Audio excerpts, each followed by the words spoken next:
Y mire, por favor, no se vaya, no se vaya, estamos a punto de entrar y de cambiar a la mesa de investigación a Contralínea sin censura, con nada más con Nancy Flores. Yo lo he dicho aquí, lo he dicho fuera. Nancy es una periodista brillante y hay que seguirla y hay que estar con ella y siempre me va a dar gusto saludarla y no sé qué, nunca sé qué preguntarle, pero algo me saldrá.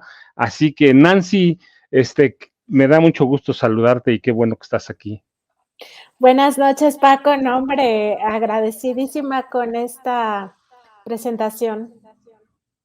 No, Nancy, mire, hoy vamos a tener un programa bien especial con Nancy. Vamos a tomar varios temas, pero acaba Nancy de publicar un trabajo en Contralínea, y recuerde, hay que seguir contralínea.com.mx, sobre las regiones o las 5 regiones mineras más tóxicas de México, y Nancy nos va a explicar qué son, cómo son, a dónde están y por qué son catalogadas de esa manera, que lo entendemos claramente, pero hay mucho más de eso. ¿Quiénes son los propietarios?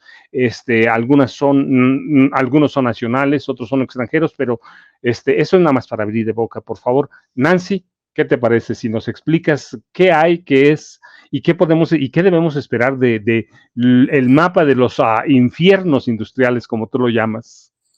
Sí, Paco, fíjate que seguimos con este tema que nosotros ya habíamos empezado a trabajar hace algunas semanas, pero es un tema que hemos dado seguimiento desde hace ya algunos años y me parece fundamental insistir en esta parte de que el CONACYT, este Consejo Nacional de Humanidades, Ciencias y Tecnologías, no debe de estar capturado por grupos empresariales. Esta investigación fundamentalmente es de científicos del CONACYT, donde se revela a través de estudios científicos, es decir, a través de estudios que, entre otras cosas, evalúan o más bien revisan los niveles de toxicidad en sangre, orina, tejidos y otros fluidos de personas que viven en los alrededores de estos corredores industriales o de estas zonas de explotación minera, de actividades extractivas, como se les conoce a este tipo de industria, y que estos estudios de sangre, orina, tejidos y otros fluidos, y por otros fluidos hay que entender que no solo nos referimos, por ejemplo, a la saliva, sino también a la leche materna. Se ha documentado que las personas pues están contaminadas con metales pesados, con cadmio, con plomo, con arsénico, en fin, con una cantidad impresionante de pues residuos tóxicos, incluyendo más de 180 pesticidas, la mayoría de ellos peores que el glifosato, y en ese sentido, Paco, pues decir que este mapa es muy importante, es un mapa de los 30 infiernos ambientales, les llaman ellos. Para mí ya queda claro que en realidad deberíamos de llamarlos los 30 infiernos industriales, porque es la industria la que ha provocado toda esta toxicidad, y que al mismo tiempo el hecho de que los cuerpos o las personas estén contaminadas significa que muchas de ellas, si no es que la mayoría, desarrollan enfermedades que no tendrían en ambientes sanos, es decir, en ambientes donde se garantizan los derechos humanos al agua limpia, el derecho humano al medio ambiente sano, el derecho humano a la salud y el derecho humano a la vida. Y en este caso, en estos 30 infiernos industriales, que es donde se localizan las peores condiciones, es decir, donde hay mucho mayor contaminación, ahí pues ya se vive crisis humanitarias, donde las personas pues padecen, sobre todo las infancias, cánceres y también enfermedades renales. Esto digamos que es de lo peor que pueden padecer, pero además hay otro tipo de enfermedades como las enfermedades cardiovasculares, algunas tumoraciones, hay también retrasos en el desarrollo mental de los niños, de las niñas, pero sobre todo esta parte, la población mucho más afectada es la infancia, y científicamente se comprueba en este mapa de los 30 infiernos industriales, que es el que estamos recordando ahora en pantalla, pues justamente son las infancias las que padecen más estas secuelas por la contaminación. Y estamos hablando de leucemias agudas, estamos hablando también de todo el tema de que hay niños pequeñitos, 2, 3 años, que ya necesitan pues un trasplante de riñón. Estamos hablando también de mujeres embarazadas que le transmiten a sus bebés, a sus productos, pues esta contaminación desde el vientre, porque hay también evidencia científica que así lo documenta, o una vez que los bebés nacen a través de la leche materna. Entonces es una cosa realmente grave, es terrible lo que está pasando en estas 30 regiones. Lo peor es que no son las únicas, hay otras 30, en realidad se calcula o se estima por parte de los científicos que son 60 regiones de emergencia sanitaria e industrial, RESAS, así se les conoce. Y en ese contexto, decir, Paco, que las otras 30, digamos que ahorita no están o no permiten el acceso a la prensa a conocer esas regiones, no porque no haya una situación que atender, sino más bien porque primero se tienen que atender estas 30 y sin causar pánico en la población, pues en una segunda etapa se darían a conocer las otras 30 regiones de emergencia sanitaria y ambiental, pero primero atender esta donde ya pues la gente está padeciendo todas estas enfermedades. Entonces, sí, también señalar que hay ya documentación científica. ¿Esto qué quiere decir, Paco, para que nos quede con mucha claridad pues la problemática dimensionada? Que ya no es si nosotros queremos creerlo, si no queremos creerlo, si nos convence o no nos convence, el argumento de que la industria, la toxicidad que genera, que expulsa a través de sus chimeneas o a través de sus emisiones, que pudiera ser de gases o de, pues eso, de estar cortando la tierra, en el caso de las minas a cielo abierto, o estos lixiviados o productos tóxicos que arrojan al agua, a los ríos o a la tierra, que la tierra pues lo que hace, además de contaminarse, por supuesto, contaminar la vegetación, también al filtrarse hacia los mantos freáticos, pues contamina también el agua. Entonces, más allá de si nosotros quisiéramos creerlo o no, en realidad ya son evidencias científicas. O sea, ya no importa si yo creo o no creo, no, es así. Así porque se ha estudiado la sangre, la orina, los tejidos y otros fluidos de la población aledaña, y se ha comprobado sobre todo en niños, para todos aquellos que dicen que les preocupan tanto los niños con cáncer, que el cáncer infantil, el único motivo por el que da en estas regiones es por la contaminación ambiental. No tiene que ver con un tema genético, no es que te tocó la mala suerte, absolutamente no, tiene que ver con la industria que genera pues toda esta contaminación altamente tóxica, Paco. Déjeme nomás platicarle algo que ahorita me hizo reflexionar Nancy. Yo lo he platicado, soy de un pueblo muy, muy cercano a Toluca, Metepec, y pues, soy mitad oaxaqueño, del Istmo de Tehuantepec, pero cuando yo era niño, Nancy, eso hace muchísimos siglos, cuando era niño, allí cerca de mi pueblo hay otro pueblo que se llama San Mateo Atenco y cruza el río Lerma. A partir de 1900, bueno, la gente vivía del río Lerma, de todo, peces, habas, cilantro, maíz, todo, todo. Cuando empieza a industrializarse el corredor a Lerma, Toluca, empiezan a verter todos los desechos industriales en el río Lerma. Hoy nadie de San Mateo Atenco, una zona tan rica, vive del río. Ahora fabrican zapatos, qué buenos, pero el río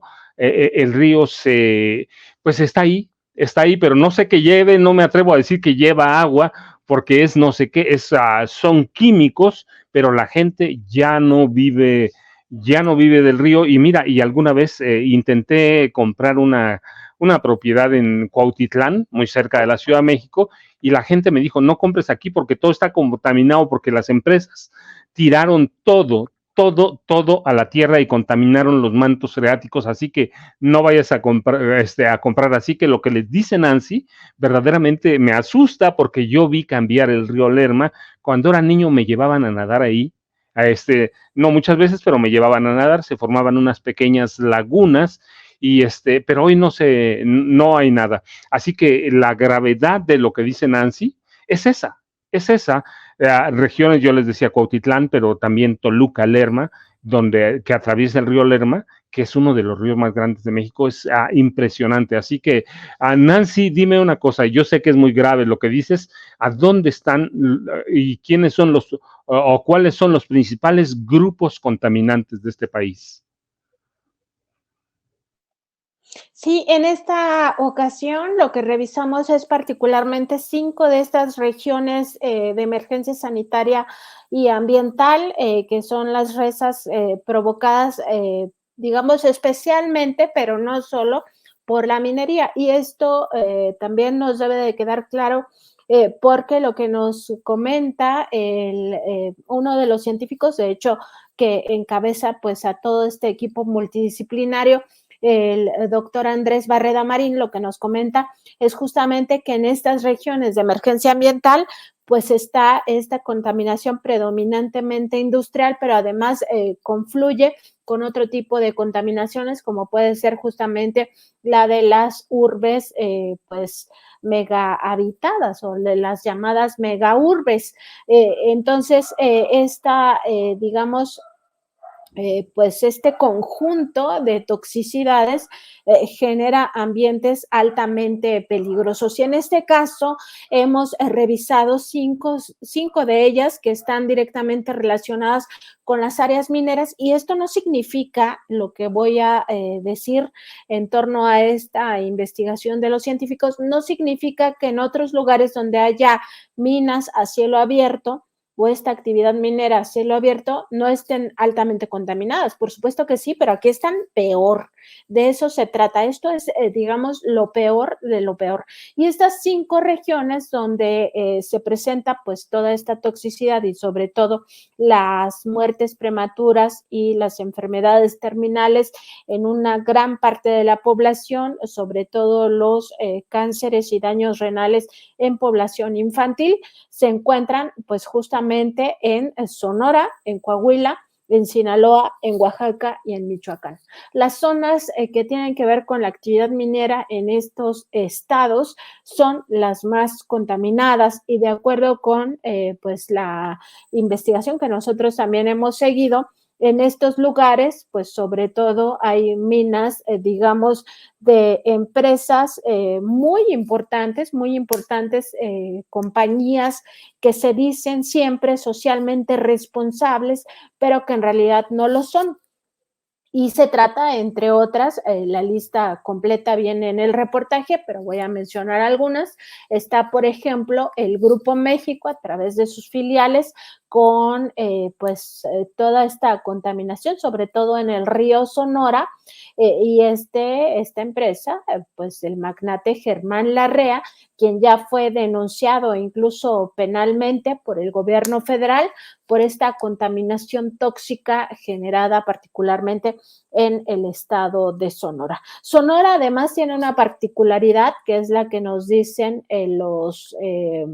los propios científicos del CONACYT, que es el estado, y de hecho sí se puede ver en el mapa que nosotros hemos publicado en la revista esta semana, el mapa de la minería, pues que es uno de los estados mineros, que digamos el que tiene mayor cantidad de minas por el mismo número de riqueza del subsuelo. O sea, es una zona realmente rica en pues estos metales preciosos y metales pesados, incluso ahora lo sabemos, también tiene litio, y esto también genera mucha codicia. Y bueno, Grupo México del magnate Germán Larrea se encuentra en esta lista de empresas localizadas no solo, por supuesto, en Sonora, sino en otras entidades, causando igual desastres ambientales.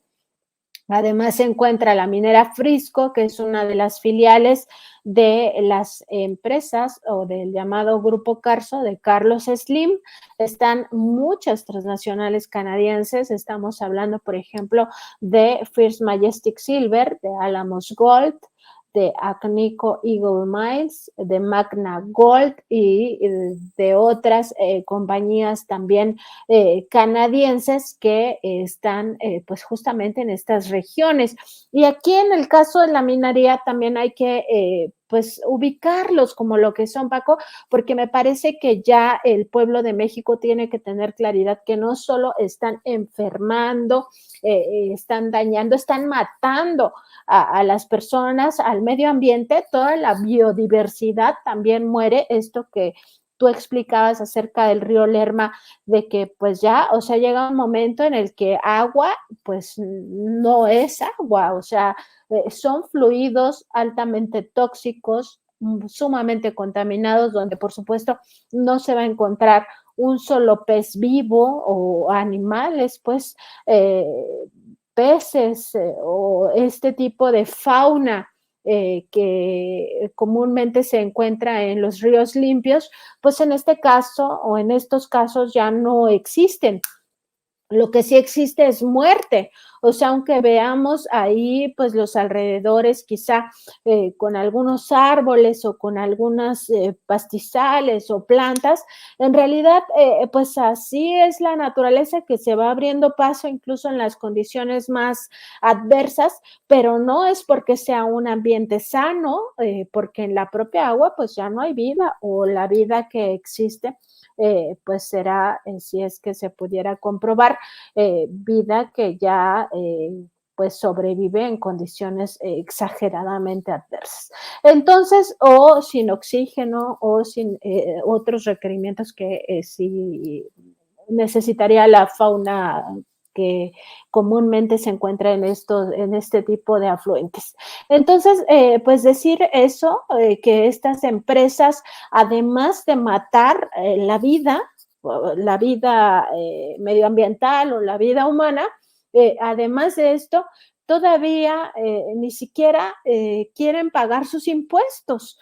O sea, estas empresas canadienses, algunas de ellas, se han amparado contra el gobierno de México que quiere, pues ahora sí que exigirles un poco de restitución al pueblo de México. Y no quieren la propia industria minera se ha resistido al cobro de impuestos y lo que sí hacen pues es sobreexplotar además a sus trabajadores, o sea, además de contaminarlos, los sobreexplotan y además pues enferman a las comunidades aledañas. Es decir, es una industria altamente ¿cómo llamarlo? Pues quizá saqueadora de los recursos minerales de nuestro país y al final pues no restituye nada y siempre acaba pues diciendo que sí tiene un área de lo socialmente responsable cuando la realidad es totalmente contraria y que al final pues si uno observa cómo se van conduciendo estas industrias, en el caso por ejemplo de Grupo México, que ya la Secretaría de Medio Ambiente y Recursos Naturales, al igual que la Profepa, esta Procuraduría Federal de Protección al Ambiente, pues han documentado que en el caso de este derrame en el río Sonora que ocurrió en 2014, pues ni siquiera fue un accidente, o sea, en realidad fue una negligencia de esta empresa porque estaba acostumbrada pues a no garantizar las condiciones mínimas para no dañar el ambiente. O sea, en realidad están acostumbrados a hacer y deshacer como quieren en este país y pues como mexicanos debemos de estar conscientes de que si bien sí generan fuentes de empleo, no son las mejores fuentes de empleo y que en todo caso deberíamos ya empezar a sopesar si vale la pena tener este tipo de fuentes de empleo con trabajadores enfermos, pero además con niños enfermos. Decenas de niños que padecen cáncer en estas regiones, pues directamente está relacionado su cáncer, todo su sufrimiento, porque es un sufrimiento de los pacientes, pero también un sufrimiento familiar generalizado, incluso un sufrimiento, vamos a llamarlo social, porque estos pueblos que padecen tantas enfermedades en realidad sufren de forma colectiva. Si vale la pena ese sufrimiento a cambio de esas escasas oportunidades laborales. Miren nada más lo que dice Nancy, ¿eh? Miren nada más lo que dice Nancy. Tenemos, no son accidentes, son negligencias criminales y que así debían ser castigados y además no pagan impuestos. ¿Y de quién nos habla? Mire, del el primer magnate de este país, Carlos Slim Elú, que además hizo una fortuna entre los gobiernos de Miguel de la Madrid Hurtado y de Carlos Slim Elú, una fortuna grandiosa, aprovechándose de su posición de propietario de una casa de bolsa Inbursa que robaron, aunque fue legal, la verdad no se puede hablar de un robo, pero sí un robo o de una captación de recursos inmoral que se llevaron al extranjero, hicieron quebrar en 87 a 350,000 ahorradores en las casas de bolsa y después tenía en esa época una riqueza contable de 50 millones de dólares, después de la quiebra de la bolsa mexicana, tiene 2,000 millones de dólares para comprar Telmex, es el primer magnate, el segundo Germán Larrea Mota Velasco, y luego tenemos otros que no son contaminantes mineros, y con eso le doy entrada. Mire, aquí tenemos a Nancy, así que hay que aprovecharla siempre. Le doy entrada a otro tema. Tenemos a Ricardo Salinas Pliego, que es otro tipo, un empresario que contamina de otra forma. Tenemos, Nancy, como yo digo que una barbarie informativa salvaje, una barbarie que me asusta y seguramente a ti también te asusta. Tenemos en menos de una semana pasamos del huracán a Otis a un huracán de desinformación, Nancy. ¿Qué, ¿Qué más podemos esperar de lo que yo digo? Es una barbarie desinformativa.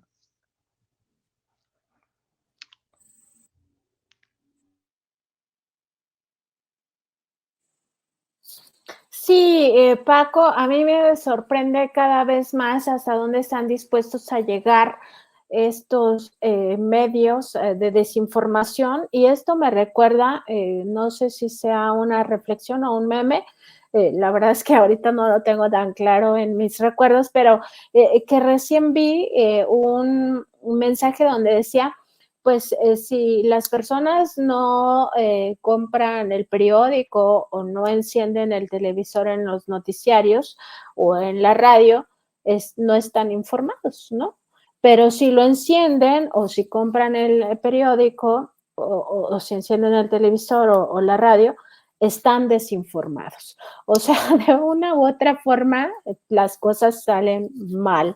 Y aquí, Paco, a mí me gustaría pues reflexionar un poco en torno a qué es el periodismo y cuál debería ser la vocación de los medios de información, porque es importante también para la audiencia que vayamos conociendo en realidad cuáles son nuestros derechos, pues como audiencia, pero sobre todo como seres humanos, porque aquí estamos tocando derechos del orden de los derechos humanos. Y el periodismo en sí debería, o más bien es, no debería, el periodismo es una herramienta para ejercer el derecho humano a la información.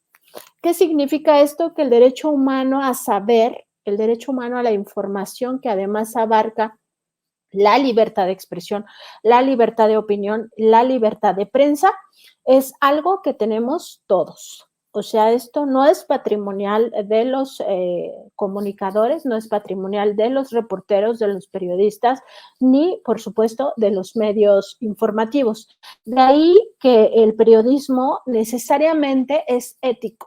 O sea, no podemos hablar ya, Paco, audiencia, de que existe un periodismo antiético o de que existe un periodismo amarillista, sensacionalista, un periodismo que se aleja de este deber ser de la herramienta para ejercer el derecho humano a la información.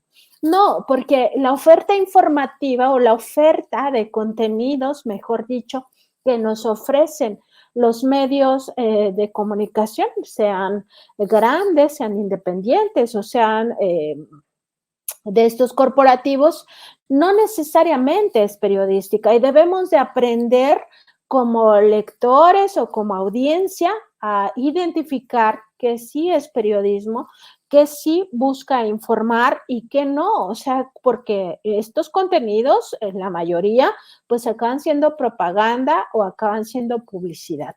¿Cuál es la diferencia entre una y otra? En sí, las dos buscan manipular a la audiencia, al receptor, para, en un caso, comprar productos o para, en otro caso, pensar de una forma que no necesariamente es un pensamiento acorde con la realidad. Entonces, pues teniendo esto como fundamento, decir que mucha de esta cobertura mediática se aleja totalmente de estos principios éticos, ya no busca la verdad, es totalmente deshonesta, no es independiente y por supuesto no es responsable con la sociedad.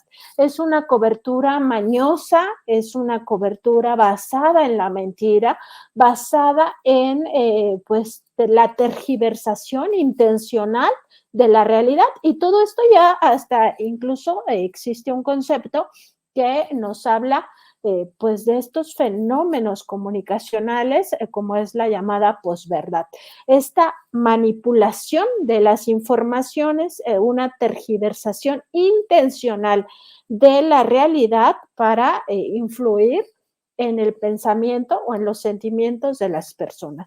Y si tenemos en cuenta esto, pues nos vamos a dar a la tarea de reconocer que mucho de lo que nos ofrecen esos medios que dicen que son o que hacen periodismo, en realidad no están haciendo periodismo, se están alejando de estos principios éticos y sobre todo están renunciando al deber ser del periodismo. Entonces ya no tenemos por qué llamar los medios periodísticos, ya no tenemos por qué llamar periodistas a las personas que están haciendo propaganda, que están haciendo publicidad. ¿Y por qué te lo digo, Paco? Porque también hay que entender que si bien existen diversos géneros periodísticos, ¿no? Está la nota informativa, que se supone, porque ya no es así, que es informativa, es decir, no da paso a la opinión. Pero bueno, ahora ya vemos estos textos mezclados, con una mezcolanza ahí entre lo que opina el dueño del medio, lo que opina el reportero, lo que opinan a quienes se entrevistan, ¿no? Sin ningún filtro de calidad informativa, pero bueno, está la nota informativa, está la crónica, está el reportaje, está el artículo de opinión, el ensayo, la editorial, etcétera. Pero incluso estos géneros que son opinativos, ¿no? Como puede ser el ensayo, el artículo de opinión, la editorial, la columna, estos artículos que son 100% opinativos, la opinión debe de ser comprobable. La opinión no puede estar sesgada por la ideología. La opinión tiene que ser ética, tiene que ser honesta, tiene que basarse en evidencias, tiene que ser comprobable. Pues todo eso ya se ha perdido en estos medios informativos. Y si a esto se le añade que además por los intereses de los dueños de estos medios de comunicación, que son intereses especialmente económicos, se dejan pues llevar, ¿no? Por toda esta corriente y acaban generando informaciones falsas, lo que se está cometiendo, además de, por supuesto, violentar la ética periodística, no hacer periodismo, etcétera, es que se está violentando el derecho humano que todas y todos tenemos a la información. Es decir, hay una violación sistemática de los medios de comunicación a derechos humanos. ¿Y esto qué significa o qué repercusión tiene? Pues que las personas, la mayoría, utilizan o requieren esta información y por eso es tan importante, por eso está dentro de los derechos humanos de primera generación, es decir, los más antiguos, los que empezaron a discutirse desde el siglo XVIII, desde el siglo XIX. Está reconocido el derecho a la información porque es un derecho llave, es decir, con información yo conozco, exijo y además ejerzo mis otros derechos humanos. Mi derecho humano al medio ambiente sano, como lo que estábamos hablando, al agua limpia, o sea, yo voy a tener claro que es un derecho humano tener acceso al agua limpia, a la salud, a la educación, a la vida, etcétera. O sea, y eso es limitativo. Los medios de comunicación están limitando el ejercicio de los derechos humanos de la sociedad, de todos y todas, pero además están comprometiendo la democracia. ¿Por qué?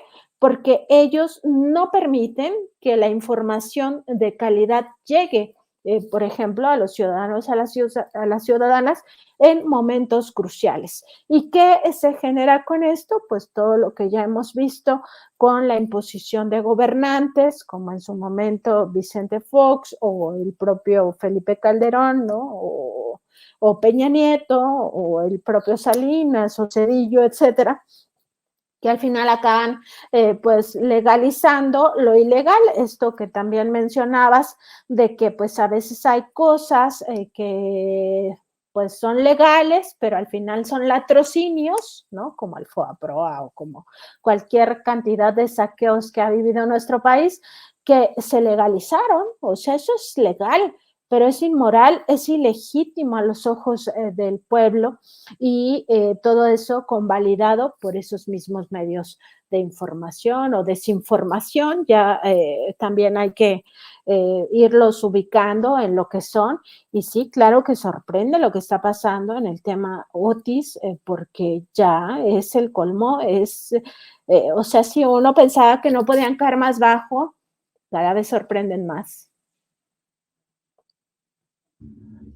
Y dime, una cosa, sé que Nancy, que te preocupa lo mismo que a mí, bueno, en cuestión de sobre lo que debe ser el periodismo, cómo debe ejercerse, cómo lo ejercemos, cuándo y cómo debemos propiciar ese debate sobre la responsabilidad de nosotros, sí, que tenemos una responsabilidad social, pero absolutamente, pero de los dueños de los grandes medios, porque de nada sirve o serviría que hubiera una reforma y dijéramos que se diera ese debate, tenemos que ser éticos y todo lo demás.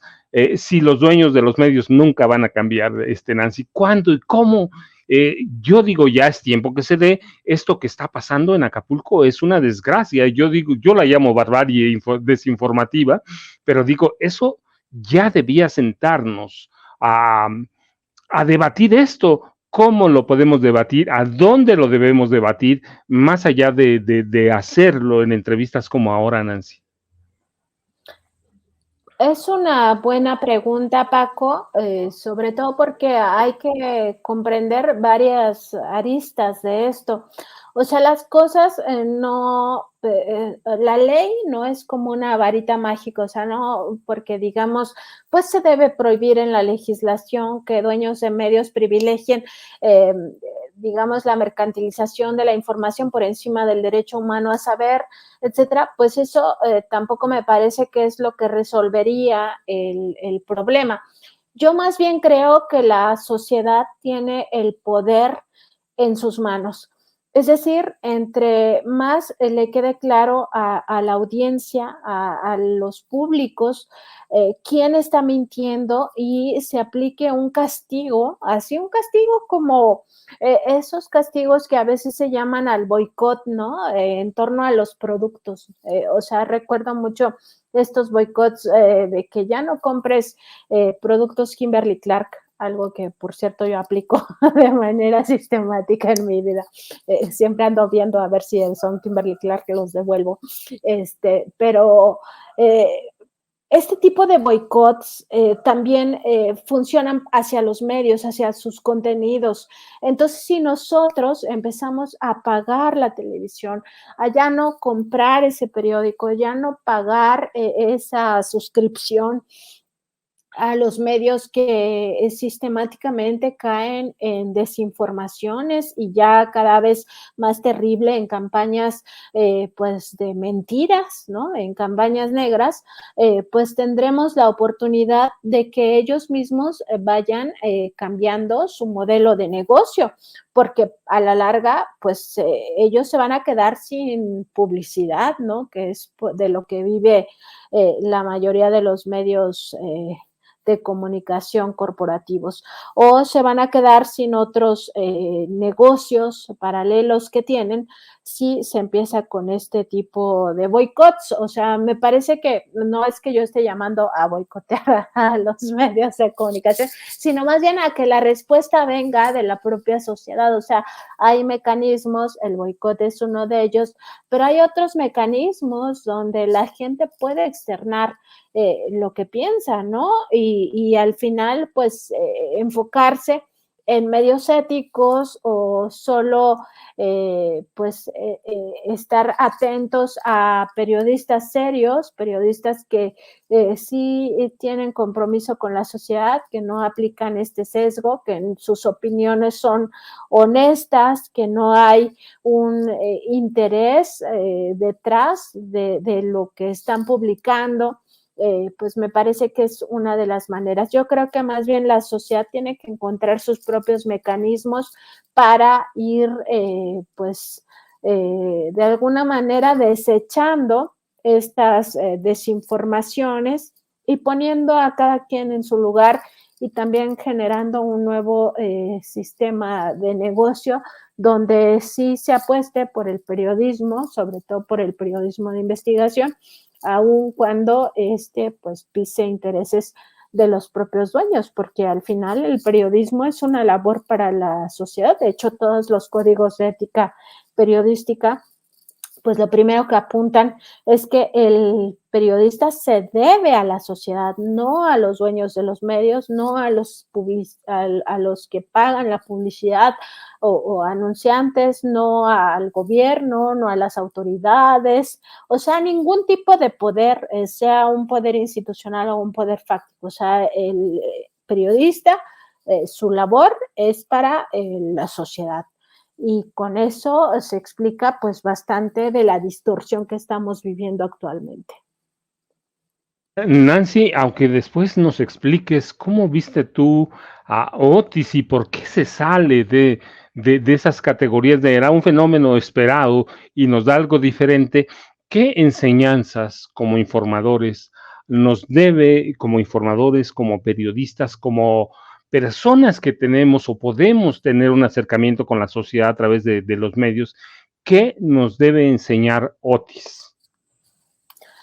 Bueno, Paco, yo consideraría primero que pues el periodista tiene sus herramientas, ¿no? O sea, nosotros en la escuela aprendemos que nuestras herramientas son, entre otras cosas, pues la observación estructurada, la entrevista en profundidad, el cuadro de doble entrada, todos estos, incluso las solicitudes de acceso a la información, ¿no? Todas estas herramientas que hacemos uso permanente de ellas para investigar los hechos. Y entre estas herramientas, pues está el proceso metodológico, ¿no? La confrontación, la contrastación de la información y sobre todo la comprobación a través pues de métodos periodísticos, y yo creo que los periodistas están obligados a eso en fenómenos o en situaciones de emergencia. No se puede estar desinformando, generando pánico, generando alertas, porque todo tiene una repercusión social. O sea, Y tú puedes estar aquí en tu casa tranquilamente en la Ciudad de México, en una situación muy cómoda en tu escritorio, escribiendo las mentiras, ¿no? Ahí estás escribiendo las mentiras que te está ordenando tu jefe de información o que te están ordenando los dueños del medio de comunicación para que publiques, ¿no? Pero tú con esa mentira vas a provocar que personas en aquella situación de emergencia donde no tienen comida, donde no tienen ropa, donde se quedaron sin casa, sin techo donde dormir, donde no hay agua, no hay condiciones para el desarrollo, tomen decisiones. Esas personas dependen de esa información para tomar decisiones. Entonces, primero es eso, tener conciencia de nuestro trabajo, que nuestro trabajo repercute en las decisiones de las personas, que nosotros podemos ser victimarios de ellos con el solo hecho de opinar o con el solo hecho de escribir algo que por la inmediatez o porque somos ignorantes o porque estamos siendo presionados por lo que sea, estamos haciendo mal nuestro trabajo. Eso repercute en las personas, daña a las personas, puede llevar a la muerte a las personas. Y el ejemplo está en otra emergencia que acabamos de vivir como humanidad, que fue la pandemia de COVID-19.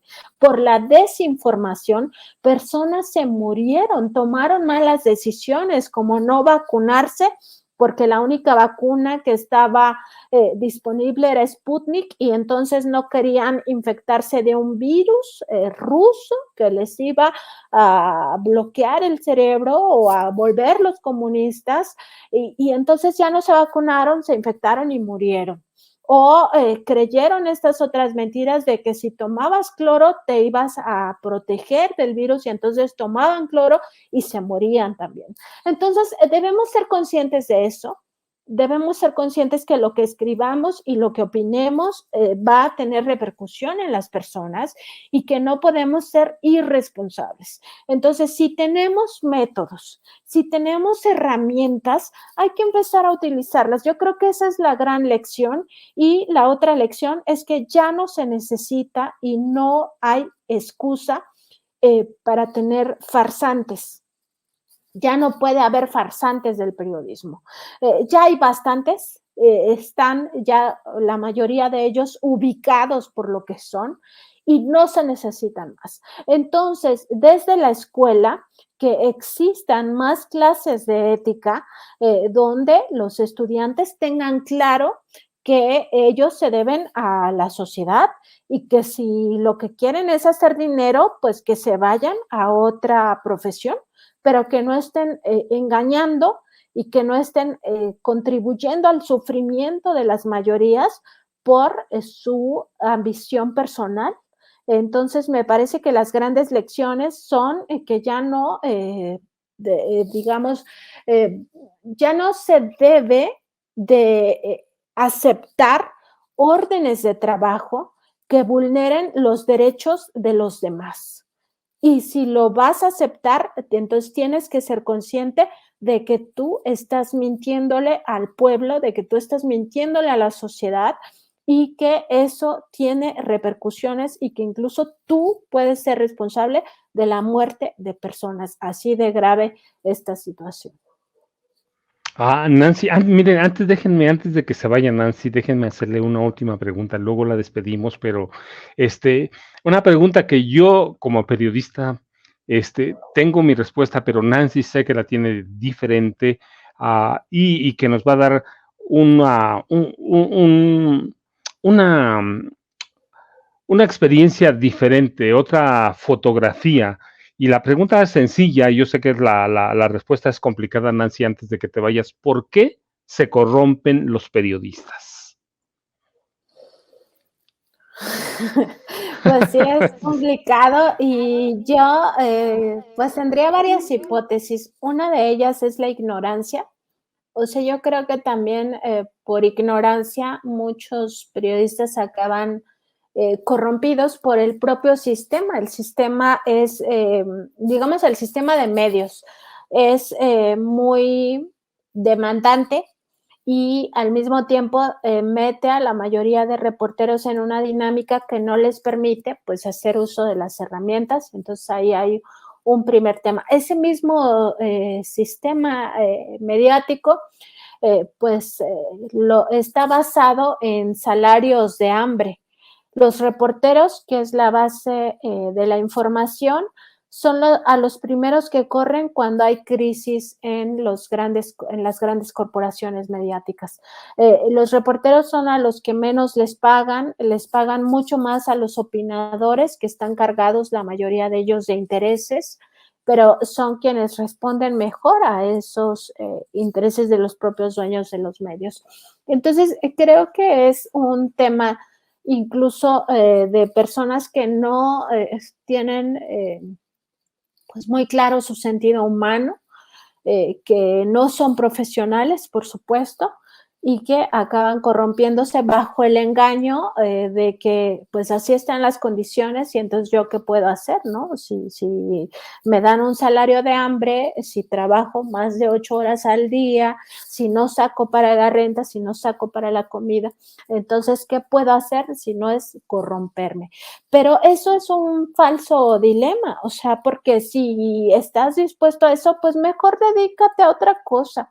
O sea, yo sí creo que el periodista debe de estar consciente y sobre todo debe de tener mucha claridad en que solo se hace periodismo siendo ético. O sea, todo lo demás que no es ético, entonces no es periodismo. No es periodismo el amarillismo, no es periodismo el sensacionalismo, no es periodismo el de grupos de intereses creados como Mexicanos contra la Corrupción e Impunidad. Eso no es periodismo. Y si vas a vender tu conciencia a cambio de unos cuantos pesos, entonces no eres periodista, en primer lugar, y en segundo lugar, solo te engañas a ti mismo o a ti misma, y en tercer lugar, pues acabas cometiendo este tipo de atrocidades o participando dentro del círculo que comete atrocidades que llevan pues a malas decisiones a la población, decisiones que incluso pueden costarle la vida. En fin, es un tema complejo, pero me parece que sobre todo podría ser por falta de humanidad, falta de conciencia, falta de principios, y al final ellos saben, o sea, yo sí estoy convencida de que la gente sabe cuando comete hechos que no son legítimos, que son inmorales y que a todas luces son antiéticos.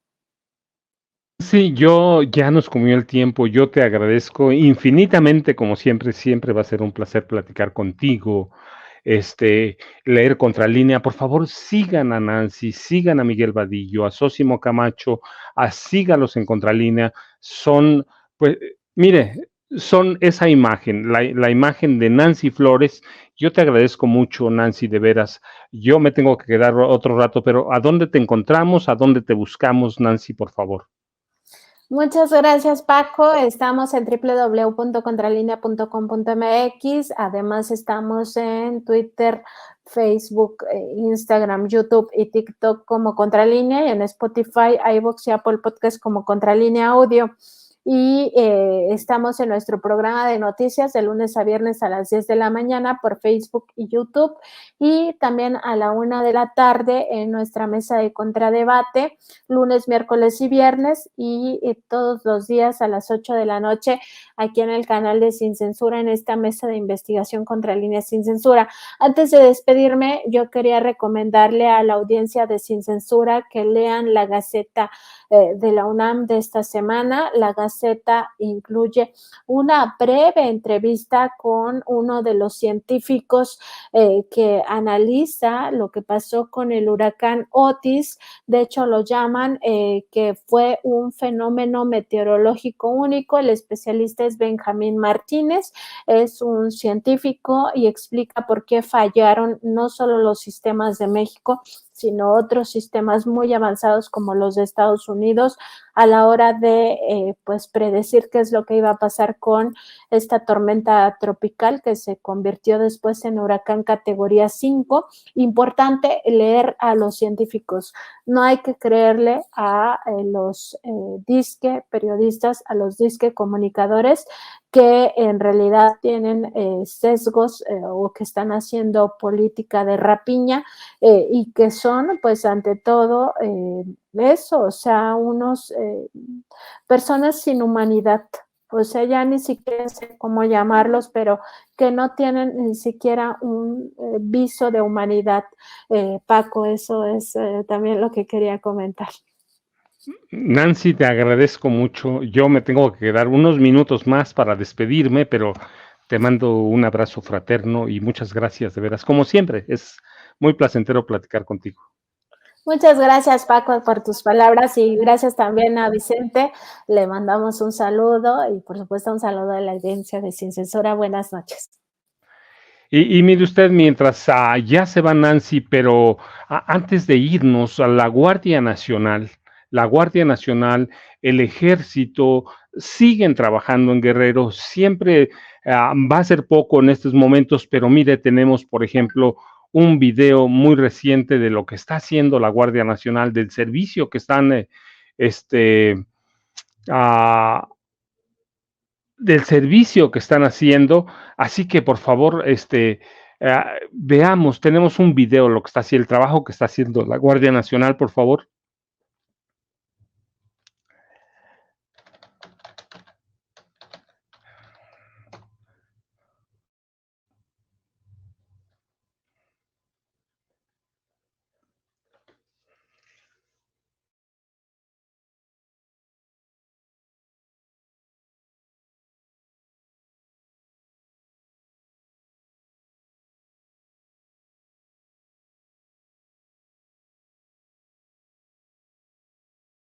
Vea usted, quería que viera las imágenes. La Guardia Nacional está trabajando, se está trabajando en Acapulco, en las zonas cercanas a Acapulco, se están entregando víveres, se está entregando agua, se está haciendo un trabajo en ese océano de necesidades que nos ha dejado el huracán Otis, no solo es la guerra informativa o desinformativa que se da en este momento, sino el trabajo que se está haciendo aparte, el trabajo que ha encabezado la Guardia Nacional, el Ejército, la Marina, cada uno en su campo está haciendo un trabajo para tratar de aliviar lo más pronto posible las necesidades básicas. Primero, el hambre, ¿sí? El estómago. Que eso lleva mucha desesperación. Segundo, el agua que están llevando, ya tienen potabilizadoras, ya tienen herramientas para empezar a aliviar ese problema y que no se salga del marco de la convivencia y que no se envuelva esto en un problema humanitario. Trabajan, Marina tiene el plan Marina, la Armada de México tiene el plan Marina, la Defensa Nacional, el DN3E, que es para poblaciones en desgracia, para fenómenos, para población afectada, está restableciéndose la luz. Tengo amigos reporteros en Acapulco que ya empezaron a transmitir, tengo compañeros que ya están hablando, yo estuve comunicándome con un par hace rato, ya hay lugares muy claros a donde pueden conectarse para recargar, por ejemplo, sus celulares. Ya hay partes de la ciudad, en este caso de Acapulco, en los que está empezando a notarse que se está haciendo trabajo. Va a faltar mucho. Mire, cuando hay un huracán categoría 5 como Otis, y que además se sale de todos los modelos matemáticos, de los modelos meteorológicos. La ayuda no se va a notar inmediato, pero en las imágenes que vemos, ustedes vieron, o que vimos todos, la Guardia Nacional está entregando despensas, van a faltar muchas, es una población cercana a 1 millón de personas en Acapulco, y luego tienen Coyuca de Benítez y otras poblaciones cercanas, así que se está haciendo trabajo, se empieza a notar, y les vamos a pasar algunos enlaces. Gente que necesite comunicarse ya sabe que los micrófonos de Sin Censura siempre van a estar abiertos, están abiertos para todo esto que está pasando, pero por favor, lo que decía Nancy tiene razón, tenemos que ver y volver a la vista a los científicos. Los enlaces sé que ya están en el chat, los estoy viendo por ahí, están los enlaces, volvamos la vista a los científicos que están haciendo un trabajo real, que nos expliquen por qué se salió Otis de todas las previsiones meteorológicas posibles, por qué ningún modelo funcionó y por qué un fenómeno de esta naturaleza cambió de la noche a la mañana. Mire, hablábamos de Katrina, en Katrina se sabía que iba a llegar y aún así no hay una previsión para los fenómenos meteorológicos. No puede haber. Esperemos que no suba más a la cifra de víctimas, pero por favor, si podemos ayudar, yo lo insisto desde el primer día, si podemos ayudar, por favor, ayudemos a la población de Guerrero que hoy está en desgracia y que necesita, lo insisto, si los mexicanos tenemos algo, es solidaridad. Así que por favor, apoyemos. Yo los dejo, soy muy agradecido que hayan estado conmigo, con Nancy, con la mesa que tuvimos. Les dejamos en Sin Censura, por favor, no se vaya. Buenas noches, hasta mañana. Soy Francisco Cruz, en el espacio de Vicente Serrano.